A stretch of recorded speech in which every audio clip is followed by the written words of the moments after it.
श्रीमद् भागवत की कथा ही हम क्यों सुने, ऐसा सौनक आदि ऋषि ने कहा। आप तो देवी कथा सुनाते हैं, गणेश कथा सुनाते हैं, शिव कथा सुनाते हैं, आपने अनेक कथाएं गाई हैं, तो श्रीमद् भागवत कथा से ही हमें शांति कैसे मिलेगी, चैन कैसे मिलेगा? तो भगवान सूत जी कहते हैं कि आदमी की बेचैन होने में, आदमी को अशांत होने में, आदमी का भजन भंग होने में, आदमी का ध्यान न लगने में केवल आदमी दोषी नहीं है, उसके पितरों के दोष भी आदमी को सुखी रहने देते नहीं है। रमेश जी कितनी बढ़िया बात कही सूत जी ने। हम भजन कर रहे हैं एकांत में, हिमालय में, और भजन हो नहीं रहा, कोई है ही नहीं झंझट, फिर भी भजन नहीं हो रहा है। इसका कारण केवल हम नहीं है, इसका कारण हमारे पितृ भी हैं, इसका कारण हमारा अगला पिछला संस्कार भी है। सुबह प्याज खाते हैं हम, सुबह प्याज खाएं तो दिन भर बांस मुंह में रहती है। सुबह प्याज खाकर जैसे दिन भर बांस मुंह में रहती है, ऐसे ही किसी भी जन्म में कर्म किया हो, उस कर्म का परिणाम जिंदगी में लंबे समय तक रहता है। उसकी गंदगी, उसकी बांस जल्दी से खत्म होती नहीं है। वो ध्यान में, भजन में, पूजा में, पाठ में, उन्नति में, विकास में कहीं भी अड़चन आ सकती है, कहीं भी बाधा आ सकती है, कहीं भी रुकावट आ सकती है। अच्छा भला जीवन जुड़ गया था भगवान से, गुरु से, महात्मा से, अचानक रुकावट आ गई, अचानक व्यवधान आ गया। क्यों आ गया? न जाने किस जन्म का कोई रोड़ा, कोई पाप, कोई बुराई आ जाती है सामने। वही जो कल प्यारे थे आज वो दुश्मन बन जाते हैं। ये सब पिछले जन्मों के कारण लीला बदलती रहती है, बदलती रहती है, ये चक्र चलता रहता है। दुश्मन दोस्त हो सकता है, दोस्त दुश्मन हो सकता है, ये संसार में आपने भी देखा होगा। अच्छा बोलो, जिसको बेटी दी, शादी के दिन घोड़े पे जब दूल्हा आया, उसे देख के ये लग रहा था कि इस तलाक देगा, ये निकम्मा निकलेगा। देखने गए लड़की के लिए, पास किया 10 लोगों ने, तब देख रहे थे, तब कहीं दिख रहा था कि ये नालायक निकलेगा? नहीं। पंडित जी से पूछा कैसा है दूल्हा, पंडित जी ने भी तंत्र मंत्र देखे और बताया बढ़िया है, 29 गुण मिलते हैं। पंडित जी भी नहीं बता पाए कि तलाक हो सकता है, 1.5 महीने के बाद लफड़ा हो सकता है। यानी कि सबकी भाग्य, सबका भविष्य, सबकी सोच खत्म हो जाती है। कब? जब दंड मिलता है कर्म का, तब। कोई ज्योतिष बोतिष काम नहीं करता उसमें,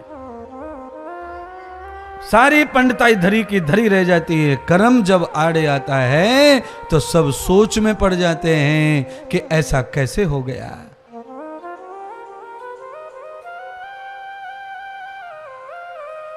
तेरी जो कुछ पिछली करनी, तेरी जो कुछ पिछली करनी, तुझको ही है प्यारे भरनी, तुझको ही है प्यारे भरनी। अरे भाग्य लिखी को कहाँ तक रोवे, भाग्य लिखी को कहाँ तक रोवे, और ये टाली ना टले, रे काया संग ना चले, रे माया संग ना चले। जो कुछ तेरी पिछली करनी, तुझको ही है प्यारे भरनी। कर्म लिखी को कहाँ तक रोवे, और ये टाली ना टले, रे काया संग न चले, रे माया संग न चले। इस पंक्ति से मेरा व्याख्यान सिद्ध व्याख्यान हो गया।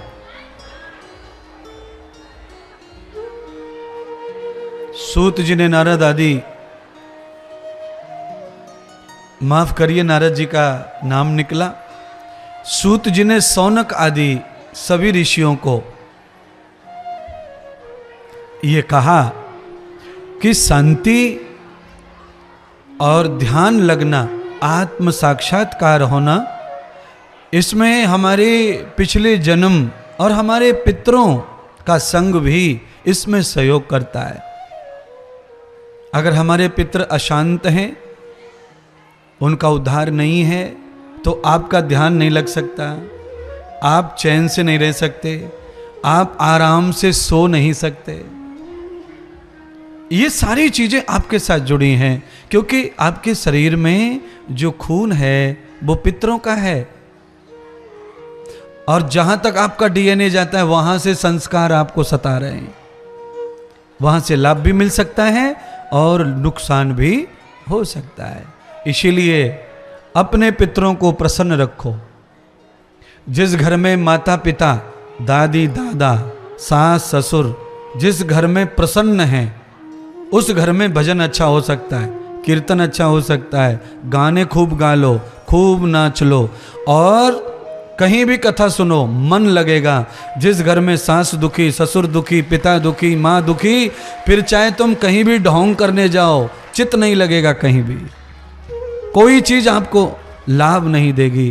केवल एक चीज ऐसी है कि ऐसा बुरा बर्ताव करके भी बढ़ेगा, वो धन है, क्योंकि धन का कोई अस्तित्व नहीं है संसार में। उस रूप में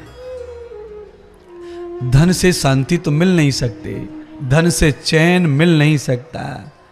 धन से क्या हो सकता है भैया? धन से क्या हो सकता है? एसी आ सकता है, एसी, पर नींद आ सकती नहीं है। धन से हीटर आ सकता है, हीटर, पर नींद नहीं, चैन नहीं, शांति नहीं, संतोष नहीं आ सकता है। संतोष आ नहीं सकता। ये जो प्रपंच है, ये जो चलन है, गाड़ी घोड़ा बंगला, खीर पूड़ी सब्जी, दूध दही मटर, डीजल पेट्रोल गैस, ये सब पैसे का चलन है, और ये चलन मनुष्य ने बनाया है। नहीं तो पहले ये रुपयों से नहीं, पहले अनाज से आता था सब कुछ। अनाज, कोई है ऐसा जिसने अनाज से सब्जी खरीदी हो? मैं तो हूं। ये पूरा का पूरा मोहल्ला वही है, हम सब लोग वही हैं। 30 साल पहले भी अनाज से साइकिल वाला सब्जी बेचता था, अनाज से। सूजी ले लो, अनाज से सब्जियां ले लो, अनाज से साड़ी ले लो, अनाज से साबुन, कपड़े धोने का अनाज से। तो रुपए की वैल्यू नहीं थी तब, अनाज की वैल्यू थी। और सुनिए ना, एक और सुनो, पहले कथाओं में दक्षिणा भी अनाज की ही दी जाती थी। पहले अन्नदान, व्यास जी आते, पंडित जी आते, उनको अन्न दिया जाता था, बोरा भर के, 2 बोरा 3 बोरा। और जितनी माताएं बहनें कथा सुनने आती, वो भी आरती में रुपया नहीं डालती थी, कटोरी भर के अनाज लाती थी। अब अनाज क्या है मैं बताऊंगा तभी समझ में आएगा, नहीं तो खोखला है सब खोपड़ा। अनाज और गाय, इन दोनों को वेदों में धन माना है, अन्न धन और गौ धन। बाकी कोई धन नहीं है। सोना चांदी हीरे मोती रुपया ये धन नहीं है, ये मनुष्यकृत है सब। ये मनुष्य ने इसका शोध किया है, मनुष्य ने इसको रिसाइकिल किया है, मनुष्य ने रिफाइंड किया है, मिट्टी को रिफाइंड किया, सोना बना लिया, चांदी बना लिया, रुपया बना लिया लकड़ी से, लकड़ी को रिफाइंड किया, लकड़ी से कागज को छाप दिया प्रेस से, रुपया बना दिया और उसकी मान्यता रख दी संसद में। आपके पास में 1947 से पहले का कोई रुपया है क्या कागज का? 1947 से पहले कोई कागज का रुपया हो तो रखा हो आपके घर? उस समय के वो मिलेंगे सिक्के, रुपया मिलवे वाला।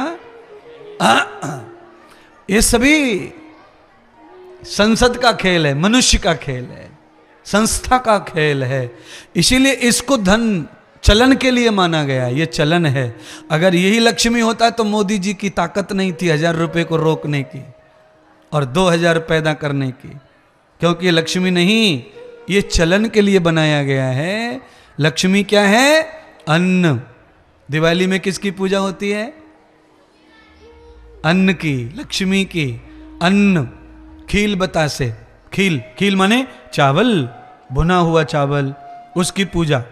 होली में किसकी पूजा होती है? जौ, गेहूं, उसकी पूजा होती है। ये है लक्ष्मी पूजन, ये है धन पूजन। और सुनिए, दुल्हन फेरे पे जाती है तो हाथ में क्या भर के ले जावे? 2-2 हजार के नोट ले जावे, सोने की गड्डी, चावल, अन्न ले जावे हैं। अच्छा, सगाई के लिए चौकी पे दूल्हा बिठावे तो पंडित जी क्या फेंके चौकी पे? चावल फेंके हैं। अच्छा, ये 100 के नोट क्यों ना फेंके पंडित जी चौकी पे? है नहीं फेंके, अन्न फेंके। अन्न माने वही धन है, अन्न धन। आशीर्वाद, आशीर्वाद देते समय क्या फेंकते हैं अपन? हाँ, अक्षत। नाम बदलो आज से अक्षत। खाते समय चावल और आशीर्वाद के समय हाँ लोटा ले जाओ, खेत में जाओ हल्के होने, उस समय पानी, और वही लोटा मांझ कर पानी भर के भोले पे चढ़ा हो तो जल है। सामान वही, पर स्थान के हिसाब से नामकरण को भी बदलना चाहिए। नाम बदलना चाहिए, उसका स्थान बदल गया तो नाम बदलना चाहिए।